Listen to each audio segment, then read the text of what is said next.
Hi guys. Thank you all so much for coming out tonight. I think the sad part about all of this is that every single person of color who lives here has a story and a personal battle with racism. Since I've lived in Woodbury all my life, I too, like Anateke, have stories of being racially profiled, being harassed at work, at school, and even when I was in the store, minding my own business, simply for being black. As a person of color living in a majority white area, we might not share these stories every day because only a few people can relate to us. But just because we don't talk about them doesn't mean they do not happen. They happen every single day here. Sometimes the memories are too painful to dredge up and talk about, but they're there. It happened to me every single day that I walked the halls of this school where we are right now. And every time I reported an issue of harassment to the administration here at WHS, I was dismissed. My experience is not unique. This is what it's like to be black in Woodbury. This is the collective experience of every single person of color who lives in a majority white area.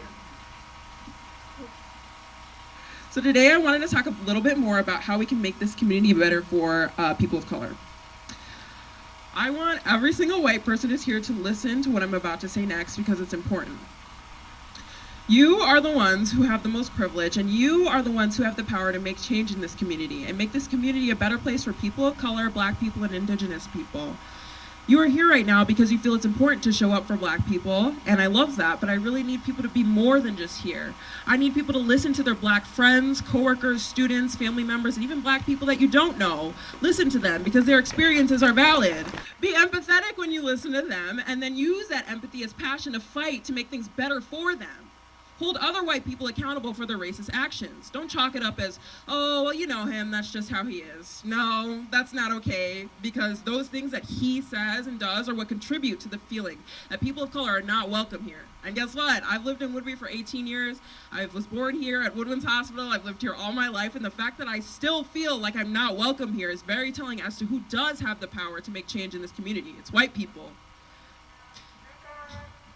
Thank you for showing up here today, but in order for real change to happen, I need you to go one step further and not just talk the talk, but to walk the walk.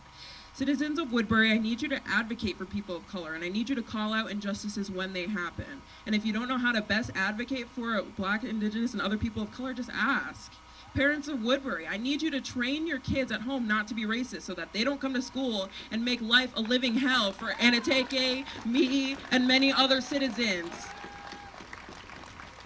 Citizens of Woodbury, I need you to hold your neighbors accountable so that they say, or if they say anything, or say or do anything racist or unwelcoming.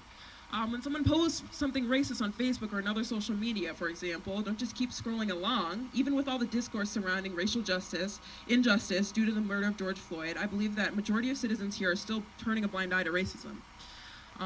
I need all the white citizens of Woodbury who are here today to engage with those people, educate them, and let them know that you will not tolerate their hateful sentiments about people of color being passed off as, oh, it's just my opinion.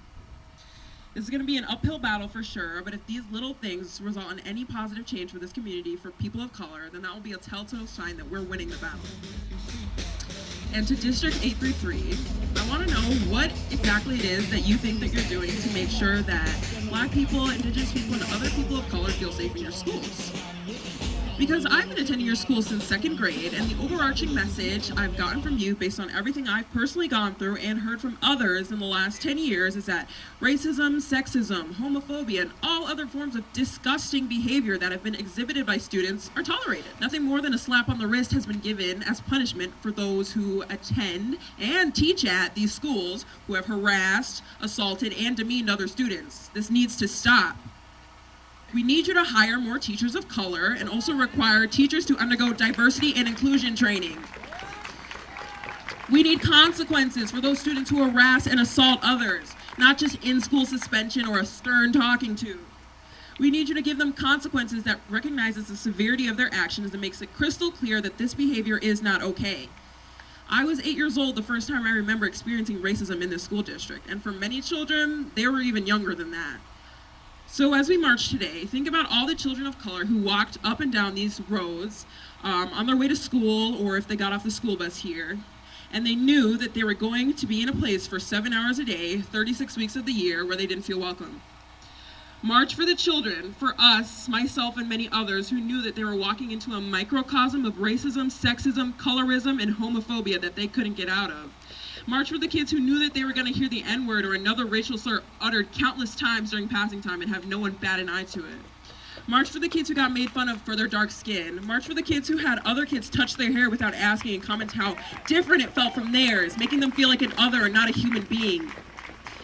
And when we start marching and start chanting, I want you to scream for all those students at the top of your lungs. Scream for the ones who were too scared to say anything. Scream for the ones who reported these incidents to administration but were told that there's nothing we can do. Scream for them. In the past, we may have been silent, but today we refuse not to be heard.